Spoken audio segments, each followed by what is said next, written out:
Welcome to another edition of Drugs, Crime, and Politics. My name is Steve Nolan, and I'll be your host tonight. I've been doing Buford's Caught in Traffic. We've got a lot of great things to talk about, mainly as far as our main topic of discussion today. We're going to be talking about the Democratic State Party that happened here in Texas in Fort Worth last month. And Dean will be calling in with some news. So when he comes in, we'll go to him. But right now, we'd like to go to our guest, Barbara Ashley. Thanks for being here, Barbara. Thank you for having me. Hey, no problem. I know we had you on last year, but yeah, since we had the Democratic convention up in Fort Worth, I figured we'd get you back on here, let us know the lowdown and all that went on in the Resolutions Committee. Okay, thank you. Yeah, hey, no problem. Exciting. So you made it up there as a delegate. I was a delegate too. Unfortunately, I didn't get to stay for the whole time at the Resolutions Committee, but yeah, I caught the first part. We're hashing out what resolutions. Apparently, they kind of changed it up, saying, what was it?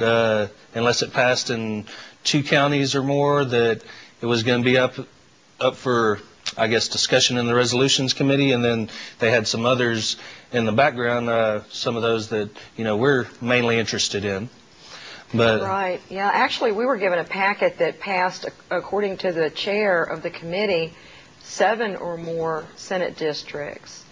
And it was a very small packet we were given, but there were quite a few other resolutions that were in a box that we didn't get access to at the beginning. Okay, yeah, so Art tells me we got Dean on the line, so let's go ahead and bring him on. Dean, you there? I'm here. Hey, Steve.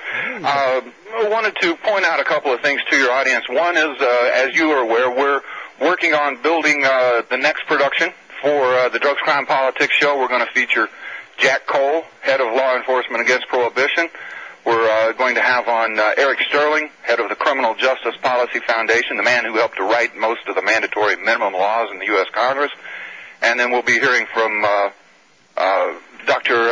Robert Melamede, professor and a scientist up at the University of Colorado, man who's determined that the cannabinoid, who is working to show that the cannabinoid system is a positive rebuilding mechanism for the human body. Wanted to let folks know that tomorrow on the Century of Lies show on KPFT Radio, which is 90.1 FM, it will air at 1 o'clock. We will have Dean Kuipers. He's the author of the new book, Burning Rainbow Farm. And we're, I think in early September we'll make 5 years since Tom and Raleigh were shot down, where the authorities were taking their farm away, wanted to arrest them, take their children away.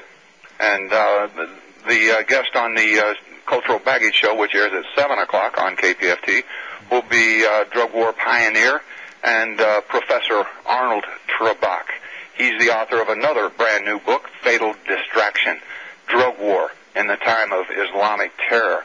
And I think it's important that people grasp the fact that there is no validity to this drug war. As I've stated 1,000 times, there's no truth, justice, logic, scientific fact, no medical data involved. It is a sham, a scam. We've been set up, we've been duped by the drug lords who run the government scientific community, who launder their money through the U.S. banks, and who basically fool the American people on a daily basis, with more than 2.2 million U.S. citizens behind bars, the vast majority of them there because of the drug war. It's necessary that we listen up, that we determine a better way to go about this. And I would urge folks to visit my website, which is drugtruth.net. That's drugtruth.net.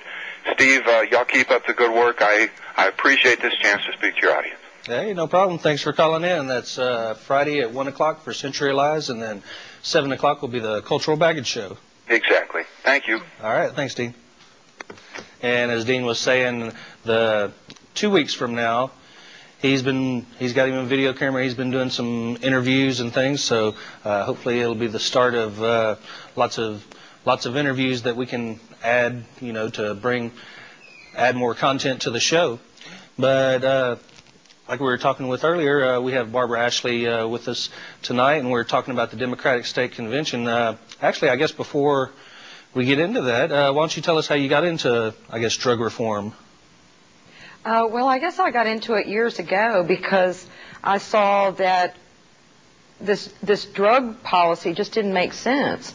I mean, I saw at an early age how people were going to jail for nonviolent offenses and filling up prisons, and taxpayers were paying for it. It just didn't make sense to me.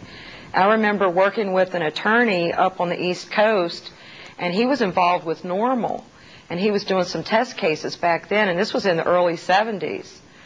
So I've always been against this failed war on drugs. And then I realized that so much of it is political, so that's why I started getting more involved in the Democratic Party, because I felt they were more progressive than the Republican Party and more open to ideas. For example, that we should have another focus other than locking people up, because people could be out here working, paying taxes, paying Social Security. It just doesn't make sense to have people in prison for nonviolent offenses that we as taxpayers are having to support.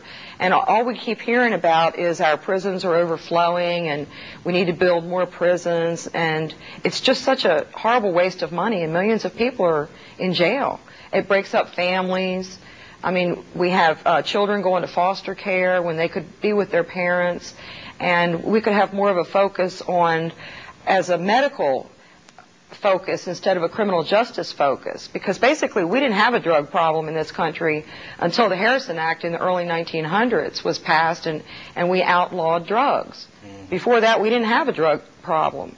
And I mean, marijuana was legal until the 1930s, when a politician basically made it his bandwagon. He was trying to get elected, and he was on this reefer madness scare, and I mean, up till then, marijuana was legal. Oh, yeah, and Anslinger, he was pushing it, too. After his, I guess, failed attempt with the alcohol prohibition, he turned his sights on marijuana. And we see how, I mean, prohibition with alcohol didn't work.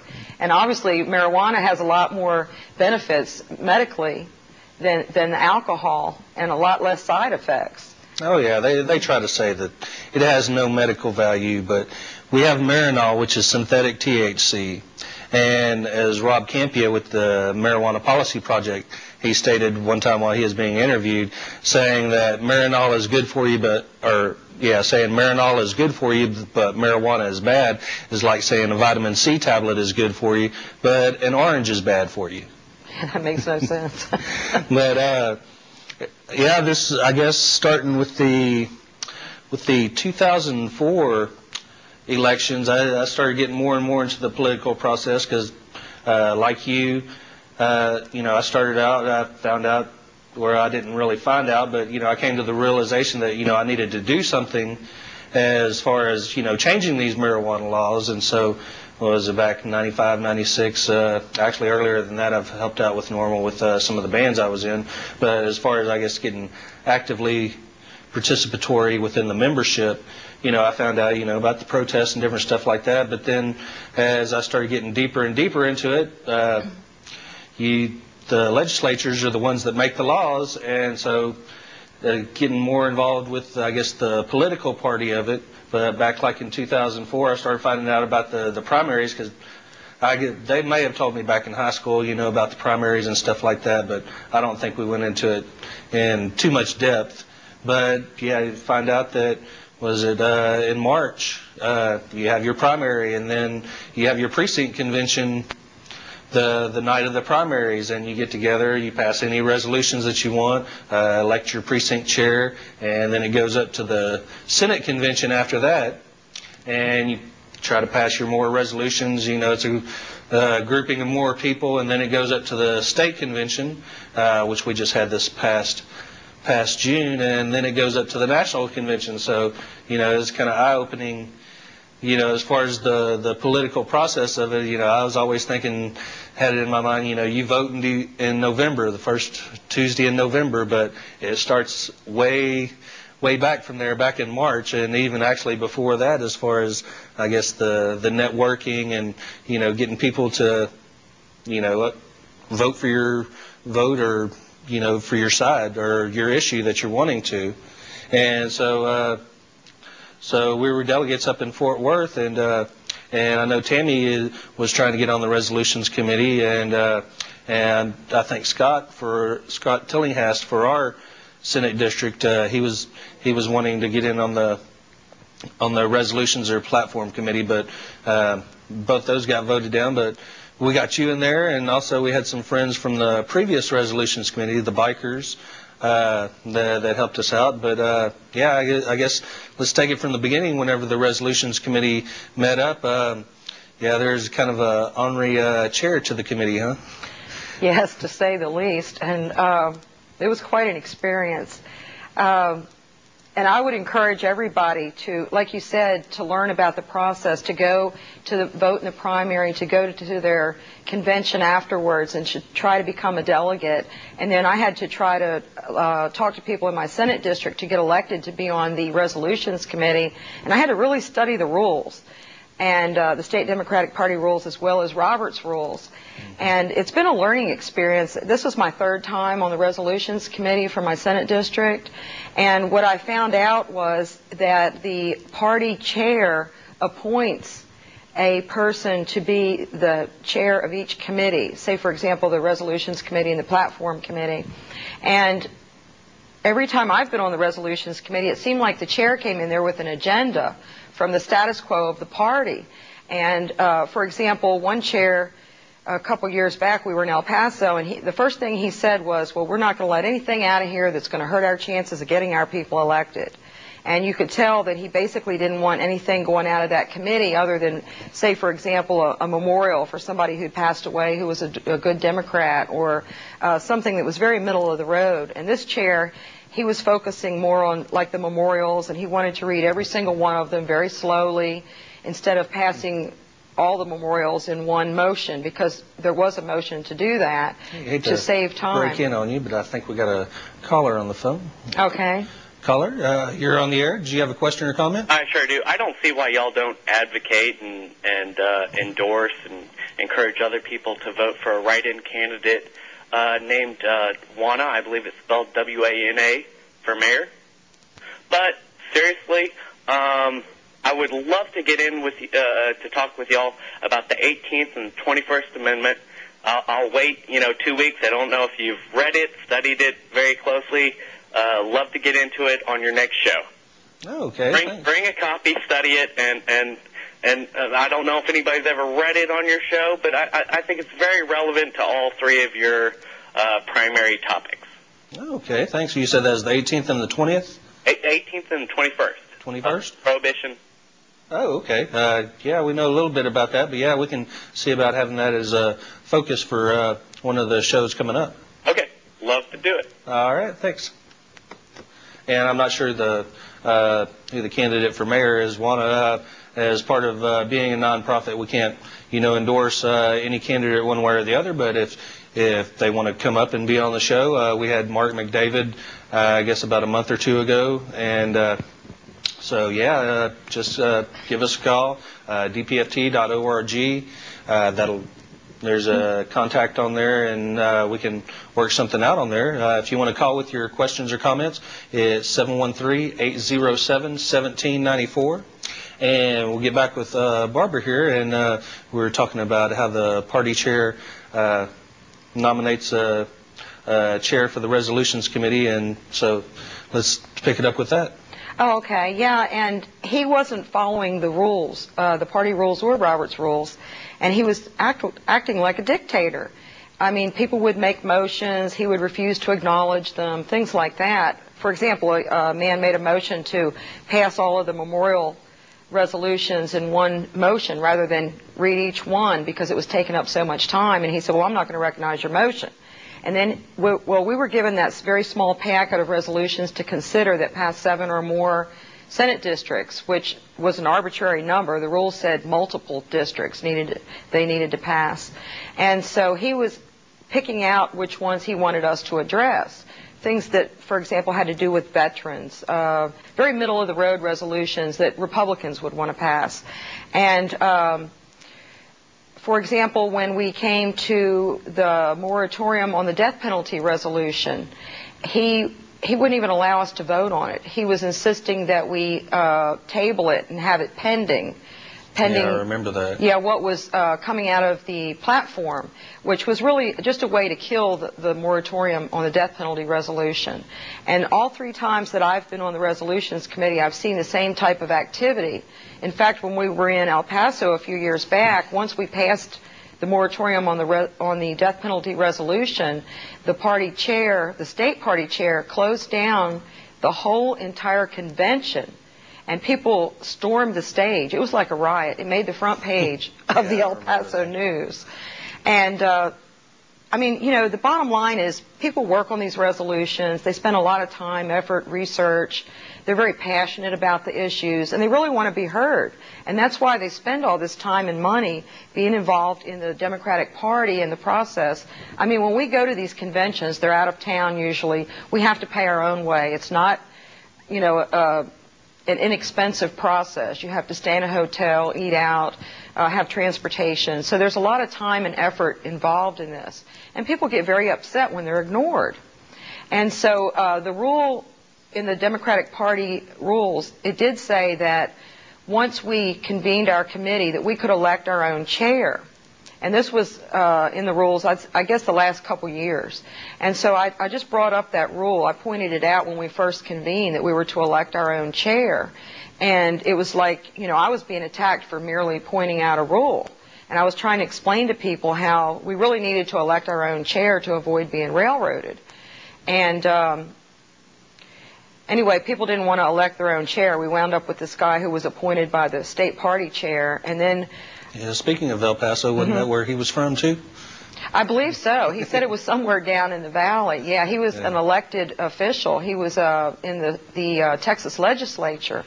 And then I found out after we left the convention that there was a woman on the committee who was appointed to be the chair by our Bob Slagle, who was our convention chair. Mm-hmm. But this man came in who said he was the chair appointed by the Texas state party chair, and he refused to allow her to be chair. So it was like he was just being a dictator. And then, you know, I felt like I was really being attacked just by pointing out some rules. But then later on, people realized how he had his own agenda, and he wasn't going to allow certain things, certain resolutions out of there, certain issues. For example, there were people there from the Stonewall Democrats. They were gay people, and they had some resolutions. For example, there was one that they didn't want to have the students in school discriminated against because of their gender identity. And, I mean, he was just arguing against this, which it's really not appropriate for a chair to stand up there and argue and vote on a resolution. But he was just, you know, steadily arguing against all kind of resolutions. And it was a real nightmare. Well, at one point we adjourned to elect our state party chair, and that was quite an experience as well. That took some time. And when we reconvened the resolutions committee, he abandoned us. So we were really glad. And we elected our own chair at that point. And at that point, we started passing resolutions right and left. Got the train rolling. Yeah, but it was quite a battle, quite a battle. Yeah, so we did. I was really glad we managed to, and actually with the new chair, I thought he was doing a great job, but apparently the ones with drug policy issues, it seemed like he was trying to put those at the bottom of the stack, because he said, okay, each person on the committee can pull one resolution to present and try to get passed. And this gentleman next to me, he wanted to pass one for medical marijuana, but for some reason it just wouldn't come about. The chair wouldn't read it to us. So I had to ask several times, and I'm like, point of information, where's the medical marijuana resolution? And so, you know, I kept after him because people were starting to leave. But finally, he presented it, and we passed that one. We passed one that was to do with drug policy reform. And then there were some young people there who were very concerned about passing something about immigrant rights. And the first chair that we had ran them off. They went to the platform committee. He said, well, go to the platform committee. He wouldn't even consider their resolution. And so I wound up presenting one that was called, it was titled Immigrant Rights or Human Rights. We passed that one. And then one woman, it was a biker woman as a matter of fact, because they seemed to be against the moratorium on the death penalty, but she agreed that she would go ahead and move to reconsider it because she felt like, you know, it was really a railroad job that went on, and she wanted to make sure that the people on the floor had the chance to hear this resolution and vote on it. So she said, okay, I'll move to reconsider the resolution for a moratorium on the death penalty, and we did pass that one. Yeah, because that was the main sticking point between, I guess, the two, or I guess against the resolution and the way that the first chair wanted it. He wanted to wait and see, because on one of them it was, you know, a moratorium right away and then, you know, do a study, whereas the other one was, we'll do a study, and if the study comes out saying that the death penalty, you know, is immoral and, you know, other points to it, then, you know, we would do it that way. I see. Yeah, I mean, and the point is, I mean, we've seen all kind of problems with the death penalty, so we really need a moratorium right now. And then we could do a study once we have the moratorium, because we've seen all the problems, for example, with the DNA, with the different crime labs, people being executed that were obviously innocent. Yeah, with the better technology we have today, a lot of the DNA evidence, they've overturned, I don't know how many. I know there's been at least 2 or 3 this year that they were convicted back in the 80s, but now as the technology gets better, no, he wasn't the rapist that killed her, you know, and so he spent all this time behind bars, and of course I don't think they've been able to prove that any of the people that were already executed were wrongfully well, actually there was one, what was it, in San Antonio? Right, there's been some newspapers that have been investigating some of the cases, the Cantu case out of San Antonio, where it looks like he was innocent, but he was executed. There was another one about arson. There were a couple cases about arson that had to do with faulty science as well. One was overturned here recently, where it looked like the person who was testifying was saying that the defendant set the fire when actually it was an accidental fire. But there was a very similar case where the man was executed. And that was an arson case as well, but it looked like with the new technology that we have that it wasn't actually arson, it was an accidental fire. Yeah, so once you kill someone, there's no taking it back from there. The government can say they're sorry as much as they want to, but when you wrongfully execute somebody, there's no way of taking it back. Right. And we have the Innocence Project now. I just went to a seminar in New Orleans recently on investigating capital cases, and there were people there from the Innocence Project, and they said they've cleared 133 people so far. So that's quite a few. Yeah, in the Innocence Project, was it David Dow? Yes, he's here at University of Houston. Yeah, actually, we need to see about getting him on the show on that. I know he's been on Dean's show before, but I need to get him on here to let us know more about that. Right, because they have other locations throughout the country as well where they're working on cases, yes. And then we had the governor up in Illinois. He declared a moratorium before he went out of office, and he was a Republican because he saw so many problems with the death penalty in Illinois. Yes, it's the justice system. It's going to take a lot of pushing and greasy wheel squeaking to get them to actually change it, because I wouldn't think it would be that much of a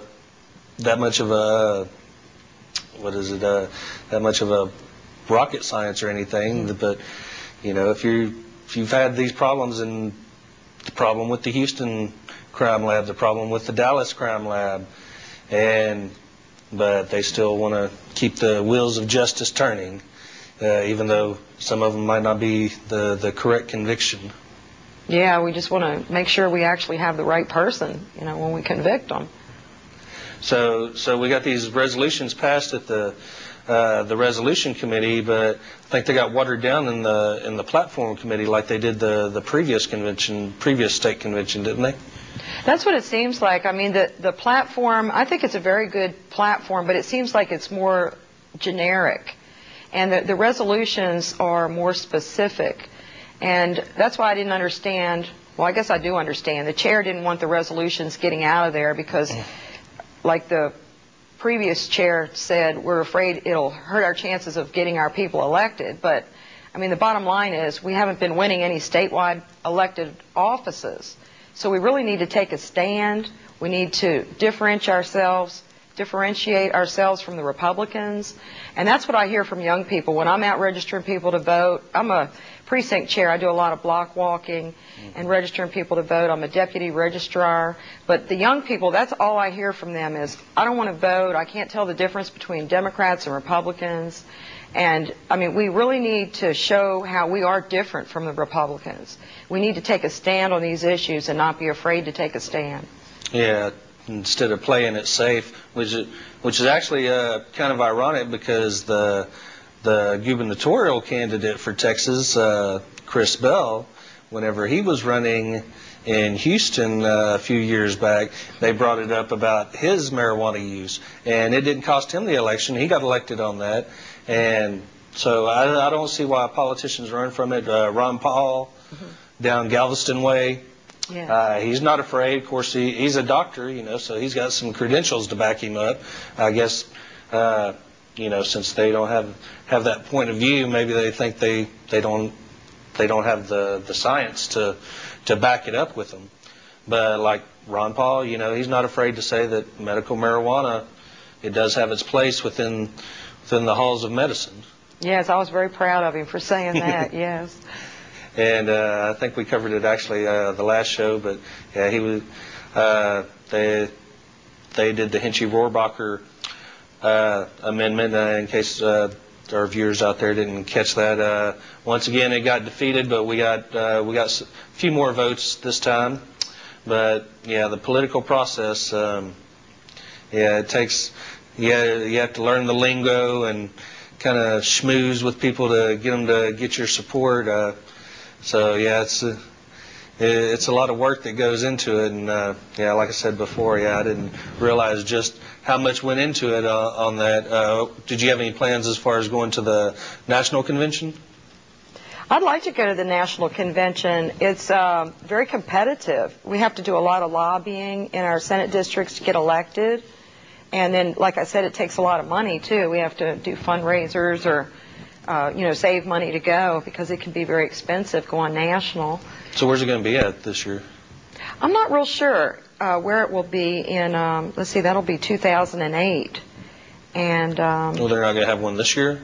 no, or it's is when that we just elect. in presidential? Yeah, it's in the presidential year. Okay, so it only goes to the state level on the off years then? Right, uh-huh. Okay. Now, I did go to the national convention, the Democratic National Convention in '96, but I wasn't a delegate. I was working on the America Needs a Raise campaign with the AFL-CIO, and I was a speaker for them. So they took me to Chicago.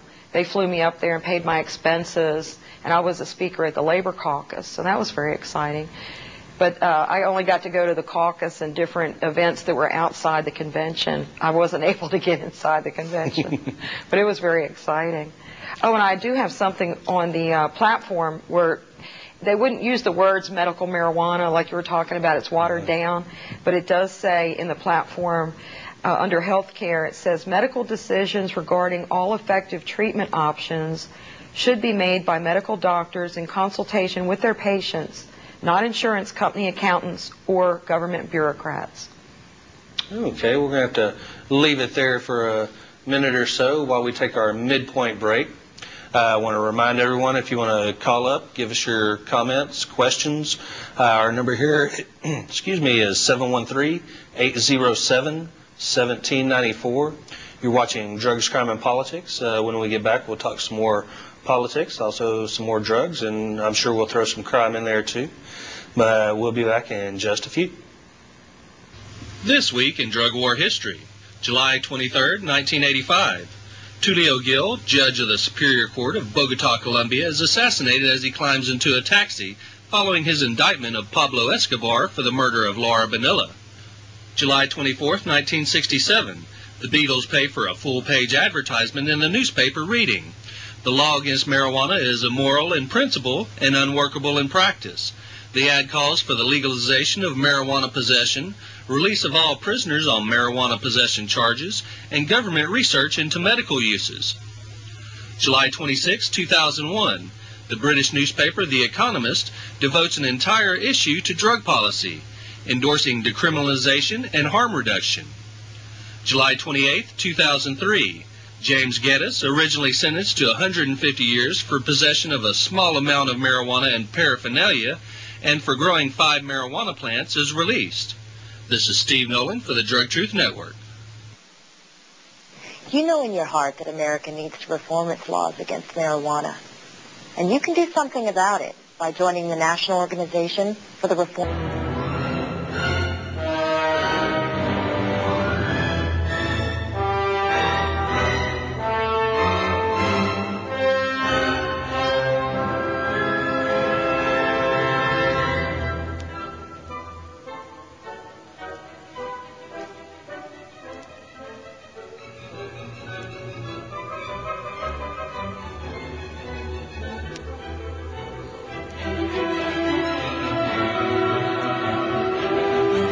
This back on the air. Media source. Well, that kind of sucks. Changed our schedule into Censorship. So we was talking too bad about the politicians. Yeah. They cut us off. Somebody running for mayor, cut them off.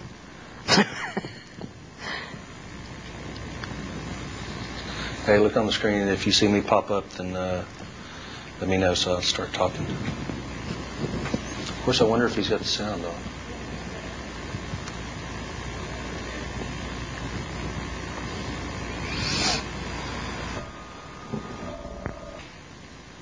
I think we're back on. Left? We're back on. Go ahead. Okay, welcome back to Drugs, Crime, and Politics. Had a little technical difficulties there.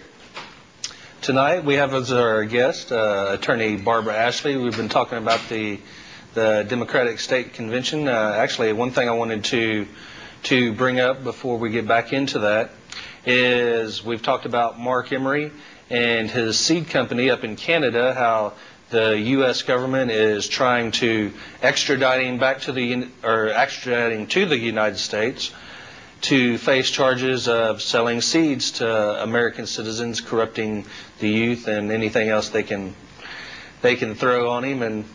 But what happened this past week is at his extradition hearing is the Canadian judge, they want to bring a hearing up because what they're saying is that selling seeds in Canada isn't a crime, so they don't really want to extradite him if he isn't guilty of an offense.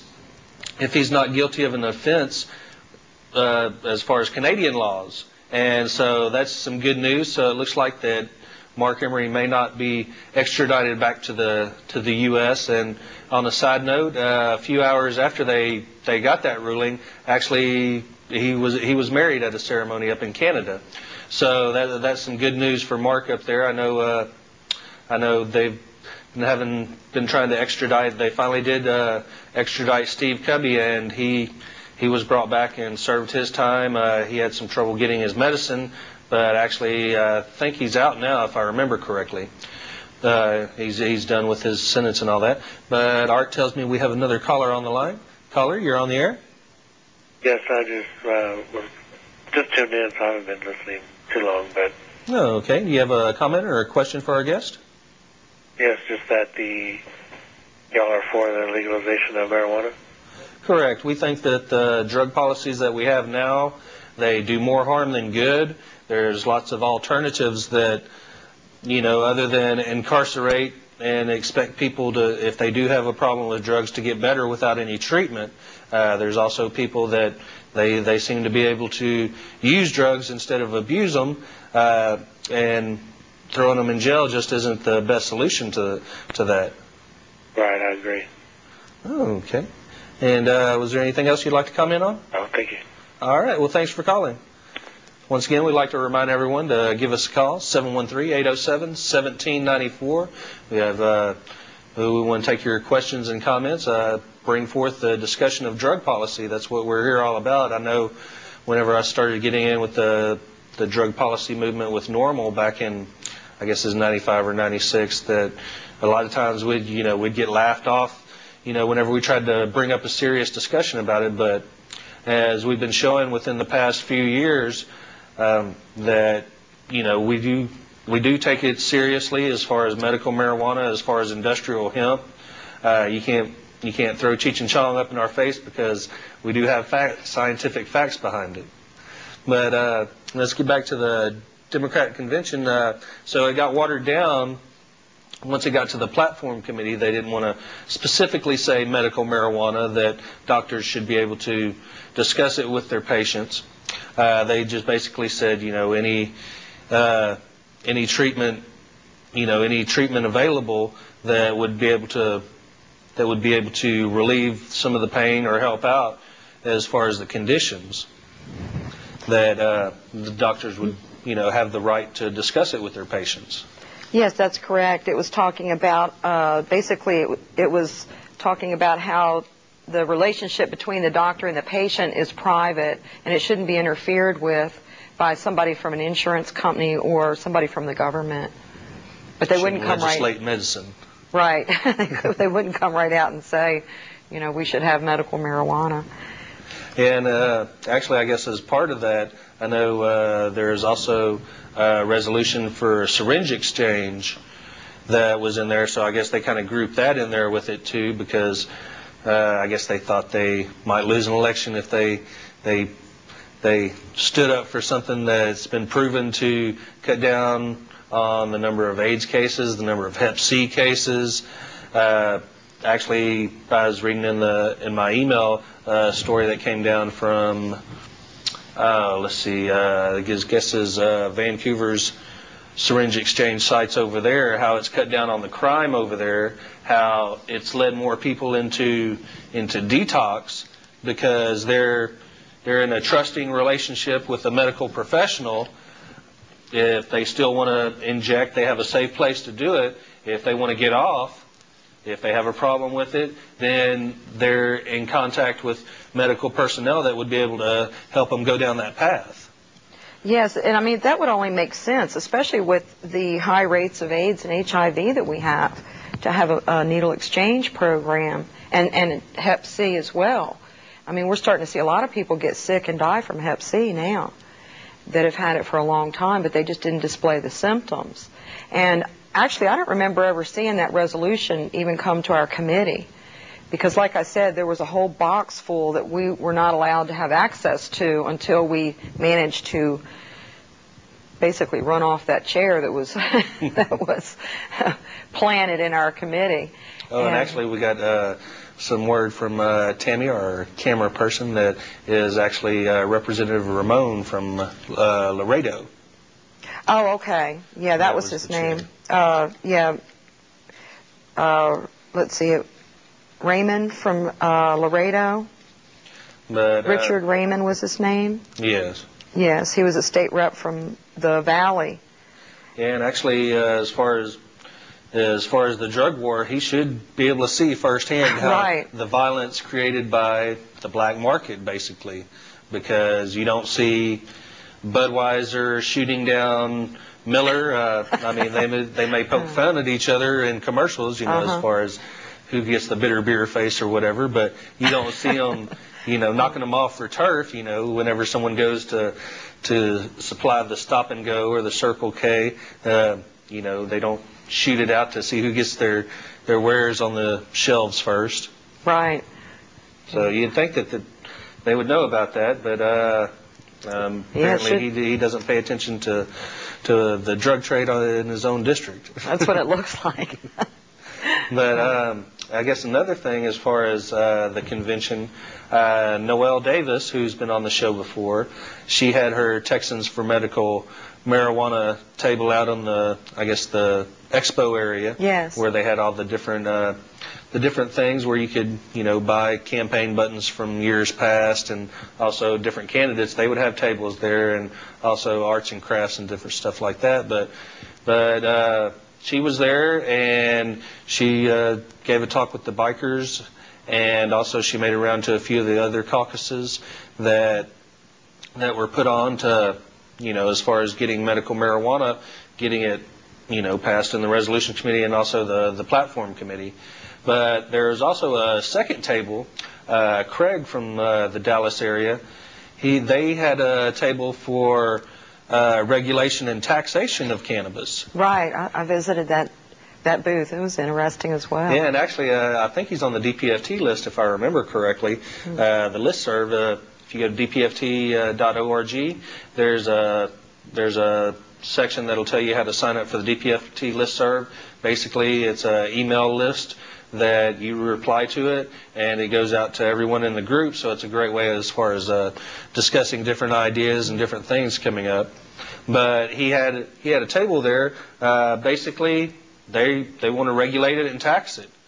Bring it back to the way it was before 1937, where you had it for medical purposes. You paid taxes on it if you used it for industrial applications, and also I guess for recreational use. Although before 1937 we didn't really hear about much recreational use other than what was put out in the Hearst newspapers, and as far as Anslinger, he was slinging dirt. Actually he was using those Hearst scare stories, as far as the Mexican menace, as far as how they'll, after they take a few puffs of this evil weed, then they go all crazy-eyed. And in case you haven't seen Reefer Madness, that's basically how they put it on there. But yeah, so it was great to see that there's actually multiple tables out there, drug policy related.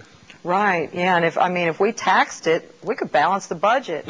That would be an easy. Yeah, basically, easy thing to do. They do have the tax stamps, and Dwayne, our hempstorian, he goes on eBay and he'll bid on different historical drug-related articles, or not just articles, but he's gotten a hetchel for making hemp, but he also has some of the tax stamps from the various states where you could actually, purchase that, even though it's illegal. I guess basically what it is so you don't get the Al Capone treatment, because they could never pinpoint any murders on him. They got him for tax evasion. Right. And actually, I've heard on some they have them there, but they don't issue them. But yeah, like I said, you can go on eBay and you can get some. Not sure if you don't buy it from, I guess, the government, whether it's actually legal to use it, to avoid tax purposes and all that good stuff. But yeah, if they could just tax it and regulate it, that would wipe out a lot, because a lot of people, it's like with downloading MP3s, whenever there wasn't any legal option as far as downloading MP3s, getting music that you had paid for, 2 or 3 times. I know there's a couple of albums that I bought 2 or 3 times, either, it got left on the dash or someone snagged it, that, I'd paid for it. I didn't really see why I should have to pay for it. I still got the cassette cover for it, but then now you've got iTunes, and you've got a couple of other ones. I think Microsoft's about to roll out their own player to compete with iTunes. But music downloads, that's fueling the music industry, because a lot of people don't want to pay $15-16 for an album that they only have 1 or 2 songs on there that they like.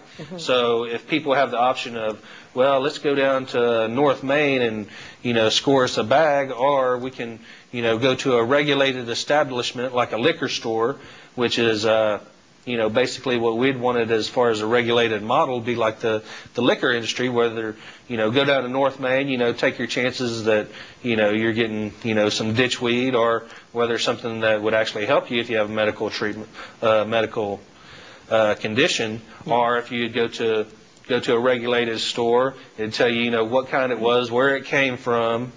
Of course, they could also do it as organic, and all of that, because I know organic foods have gotten a lot popular because people don't want the pesticides in their consumables. Yes. So yeah, if we could tax and regulate it, that would solve more than a few problems. Right. And there's so many different types of illnesses that it would really help. I mean, I've done research on the different illnesses, and recently I was looking at a site. It was a medical journal, and it was talking about mental illness, and it had on there about cannabis helping bipolar, and it had a synopsis of the medical journal article, and it was basically saying that doctors were finding that their patients with bipolar illness were reporting to the doctor that their symptoms were relieved when they smoked marijuana. And so the doctors were saying they wanted to do studies of it, where the patients would be given marijuana to see how much it relieved their symptoms of their illness, because that is one of the major mental illnesses with a lot of very difficult symptoms that are difficult to treat. Well, that's another thing that's going through the courts, is actually being able to do studies, because they say you can do studies, but they keep putting roadblocks over here. Of course, then if you do finally get approved, you get this marijuana from the University of Mississippi that grows out there, and they don't, from what I've heard, they don't really grow it that good. I mean, as far as knowing how to, I guess, getting the potency up there, you know, basically it's like real low potency, so basically you have to smoke a big one from the, was it 300 joints that they ship out each month to the patients on the investigative new drug program that's been around for a while, so I'm not sure why it's a new drug program, but they'll send out 300 pre-rolled marijuana cigarettes in a tin. Of course, I don't think from what I've heard, they don't take out the seeds, they don't take out the stems, and so it is very low grade. And actually, at the University of Massachusetts in Amherst, they have a suit going on allowing them to grow their own research material, research marijuana. And, you know, because there does need to be more studies. We've had studies that do say it does seem to help. The Institute of Medicine, a lot of that was anecdotal evidence because they don't allow you to do studies. They throw up too many roadblocks. And but as far as other studies throughout the world, going back to was it 1894, the Indian Hemp Commission, actually, yeah, that was dealing with more than hemp, is actually, you know, as far as the medicinal value of it. And so there has been studies, but the government just doesn't want to recognize them. Back in the 70s, there was a study as far as reducing cancer tumors, and that got shelved because they didn't like the results on it. They were trying to prove that marijuana did cause tumors, and when they got the opposite results, they just shelved it. But in Spain, what was it, last year or a year before, they had another study that was basically the same thing, that it reduced tumors. And so that's how we started finding out about this study in the 70s, going, well, yeah, they've already done it. So this is just going to show. Of course, there is a little bit of hope. Sativex is, they got approved for phase 3 trials in the U.S. So I've always kind of thought that, I don't know that smoked marijuana would ever get the blessing of the government officially. So Sativex might, you know, be the next best thing. It's a whole plant extract. So hopefully those studies on that, I think it's supposed to be a 250-person trial, if I remember right, because I was looking it up just the other day. They were having something about the cancer tumors on there. So so hopefully that's some room. But yeah, we definitely need more studies as far as like bipolar and just different things, because there's a lot of things before 1937 that it was used for. I guess they could go back to some of that research, but since the technology's gotten so much better today, you know, it would help to, you know, do new and updated studies on it to, you know, see exactly what kind of data we would come up with on that. Of course, from what all we've seen, there is medical value to marijuana. Oh, yeah, and these pharmaceutical drugs have so many side effects. I mean, that's why so many people don't want to take them. I saw a news program this morning. It was about the growers having the stores out in California, and it was about San Francisco, and there was a grower trying to have a store near the Fisherman's Wharf I don't know if you heard about it. They were talking about, yeah, we're really for medical marijuana. We just don't want the stores in our backyard. So it was like, you know, they want it, but they didn't want to give them a place to sell it. But they had a young man on there talking about how he had chronic back pain, and he wanted to smoke the marijuana because he didn't want to become addicted to pain pills. You know, he saw what pain pills had done to other people, and he didn't want to have those side effects. And then they were talking about the different grades of marijuana and the different types. Like they were talking about one that was more, I think they called it Sativa, and it was more to help people that were severely depressed. So they were talking about like the different types of marijuana. Sativa? Sativa, yeah, they were talking about the different types of marijuana, the different, I guess, strains you would call it, and how some strains were better for certain illnesses than others. It was a very interesting news show they had. Yeah, there's a broad spectrum to as far as the marijuana plant. I mean, you have hemp, which is actually tall and skinny. It doesn't produce the buds, but then it goes up to the range where you have more buds that, you know, as far as the medical value of it, whereas with hemp, you grow it more for the stalks, so that strain of it, well, besides planting them closer together so that they go up instead of out, but they have different strains that are better for, you know, the fiber on it, makes a stronger fiber. And so, yeah, you have different ones. I've heard some that are better for, you know, stimulating appetite, whereas others, you know, are better for pain relief. So it's definitely, you know, one of the wonder plants that it does definitely need a lot more studies on that. And we want to remind everyone, if you have any questions or comment, feel free to give us a ring at 713-807-1794. My name's Steve Nolan. We've got Barbara Ashley with us as our guest tonight. We've been talking politics about the Democratic State Convention. Actually, as far as the Republican Convention, that was actually the week before the Democratic Convention.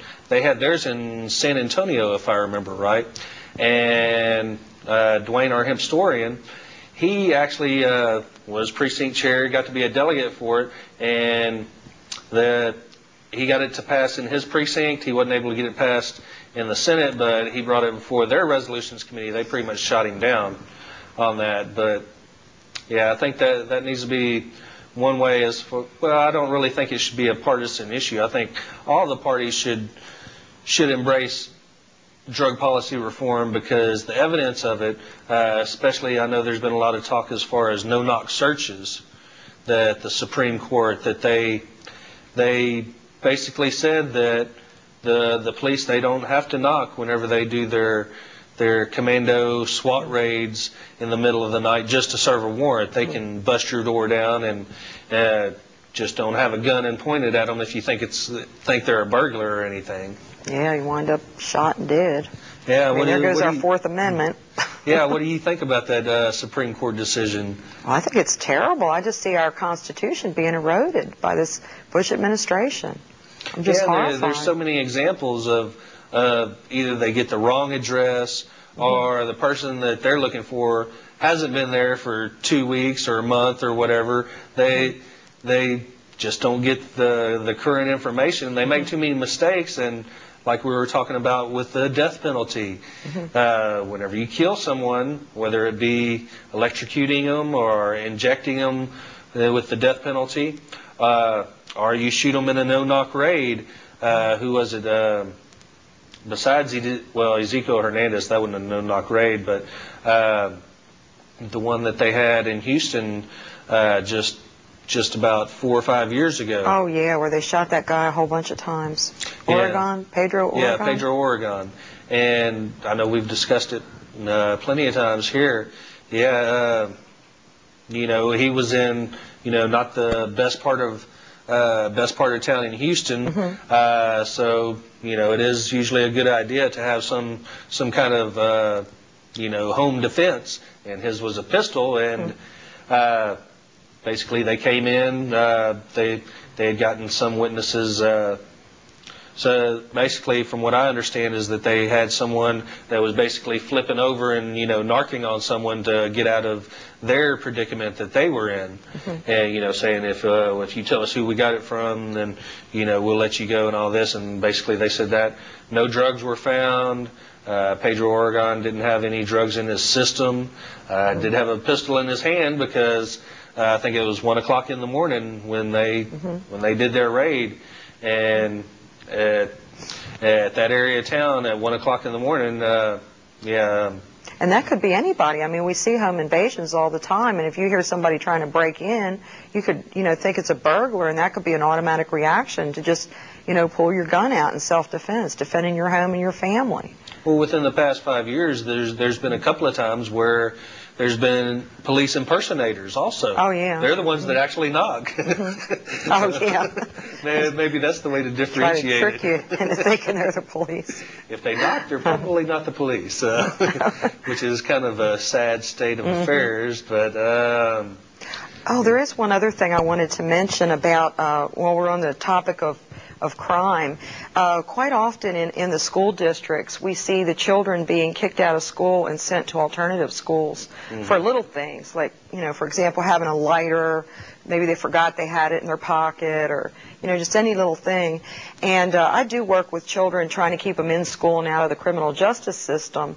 And sometimes I've had to sue the school districts to try to get services for the kids, special education services, because sometimes they'll have behavior problems that are related to a disability. And, recently I had a young man that I had to help, and we got him out of what they call CEP, an alternative school, and we got him back in regular school with special ed services. But, it was a real tragedy. It took all from January till June, which was the end of the school year, to get him out of an alternative school and in special ed. But while he was at CEP, he was even strip searched and, really traumatized. And here this is a special education. Did they have any reason to strip search him? Well, they didn't find anything on him, and the officer apologized to him later, but then the child didn't even want to go back to school. This is how children wind up in the criminal justice system with the revolving door. When we try to keep them in school and give them the services they're entitled to under state and federal laws. And it's just like pulling teeth sometimes with these school districts to get the services the children need and keep them out of alternative schools and out of the criminal justice system. Well, what we always bring up is they drug test for extracurricular activities now. If a kid's doing drugs, that would have them shy away from extracurricular activities, and between the times of I think 3 and 7 is when kids usually get into the most trouble, when before their parents get home. Of course, if they don't have baseball or football or tennis practice or whatever to go to during those times, that just I guess feeds the isolation, makes them feel that much less part of the world at large. Right. Yeah, but so it's important for them to be in sports. Call saying we got about 1 minute left. Is there any last comments? Any events coming up that you'd like us to know about? Well, I'd just like to ask everybody to find out if they have a precinct chair, and if not, consider being one. Remember, it starts in the primaries. Right. Go to your polling place after the polls close, the nights of the primaries, and have your precinct convention, because the political process, it starts a lot earlier than November. Right.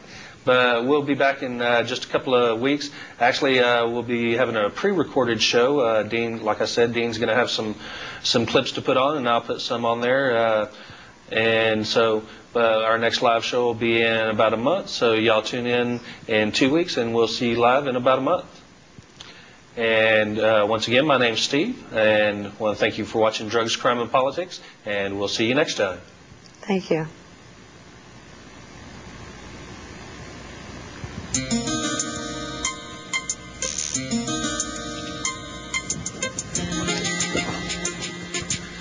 Yeah, I think the present policy of drug prohibition is hopeless.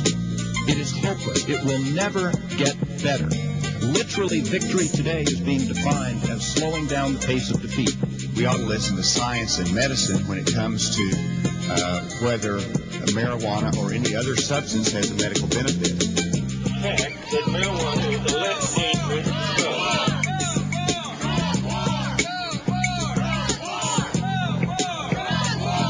We're going full-blown into a program that has failed and failed every other time we tried it. Please point out one success in 30 years of an eradication program that has stopped drugs from coming in this country. Point out one success, because I reviewed that research years ago.